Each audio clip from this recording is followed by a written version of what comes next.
আপনি কি কখনো লক্ষ্য করেছেন আপনার জীবনের বেশিরভাগ দুঃখ, চিন্তা, ভয় সবই হয় অতীত নিয়ে আফসোস নয়তো ভবিষ্যৎ নিয়ে দুশ্চিন্তা? কিন্তু যদি আমি বলি আপনার সব সমস্যার মূল কারণ আপনি এই মুহূর্তে নেই, একবার চিন্তা করে দেখুন, যদি আপনি শুধু এখনে বাঁচতে পারতেন তাহলে আপনার জীবনটা কতটা বদলে যেত। আজকের ভিডিওতে আমরা জানব এমন একটা বইয়ের কথা যা আপনার চিন্তা করার পুরো পদ্ধতিই বদলে দিতে পারে। বইটির নাম দ্য পাওয়ার অফ নাও, আর এর লেখক একার্ট টলে। এই বইটি পুরো বিশ্বজুড়ে লক্ষ লক্ষ মানুষের জীবন বদলে দিয়েছে, কারণ এটি কোনো সাধারণ সেলফ হেল্প বই না। এটি আপনাকে শেখায় কিভাবে আপনার মনের ওপর নিয়ন্ত্রণ নিয়ে সত্যিকারের শান্তি খুঁজে পাবেন। আজকের এই ভিডিওতে আপনি শিখবেন কেন আমরা সবসময় অস্থির থাকি, কিভাবে মনের নয়েজ বন্ধ করা যায় এবং কিভাবে প্রেজেন্ট মোমেন্টে বাঁচা আপনার জীবনকে সম্পূর্ণ বদলে দিতে পারে।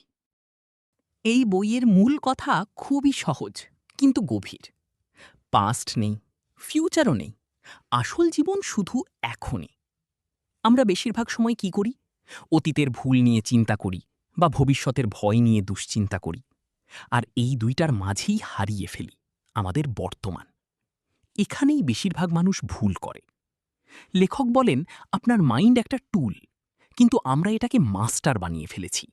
আমরা ভাবি আমি আমার চিন্তা, কিন্তু সত্যি হলো আপনি আপনার চিন্তা না, আপনি সেই ব্যক্তি যিনি চিন্তাগুলোকে অবজার্ভ করতে পারেন। ধরুন আপনি রাতে ঘুমাতে যাচ্ছেন, হঠাৎ করে আপনার মাথায় হাজারটা চিন্তা শুরু হয়ে গেল।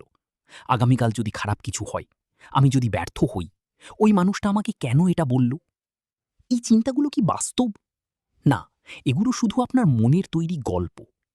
আর এই জায়গাতেই বইটি সবচেয়ে পাওয়ারফুল হয়ে ওঠে।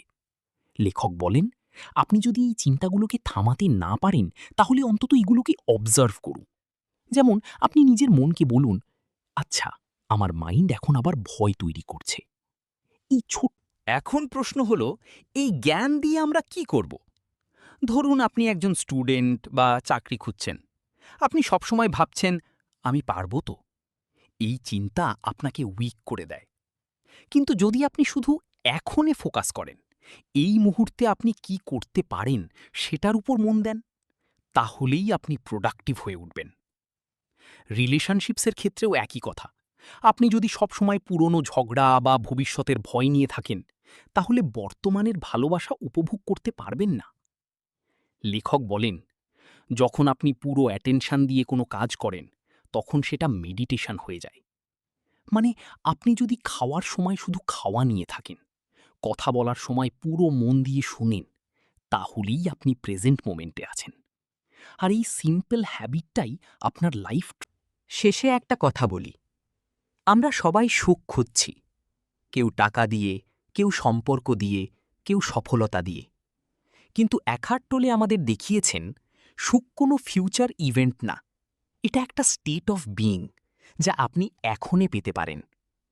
একবার চিন্তা করে দেখুন, যদি আপনি আর অতীতের আফসোস না করেন, ভবিষ্যতের ভয় না করেন, শুধু এই মুহূর্তে বাঁচেন, তাহলে আপনার জীবনটা কেমন হবে? শান্ত, স্বচ্ছ আর অনেক বেশি পাওয়ারফুল। আর এই কারণেই দ্য পাওয়ার অফ নাও শুধু একটা বই না, এটা একটা ট্রান্সফরমেশন।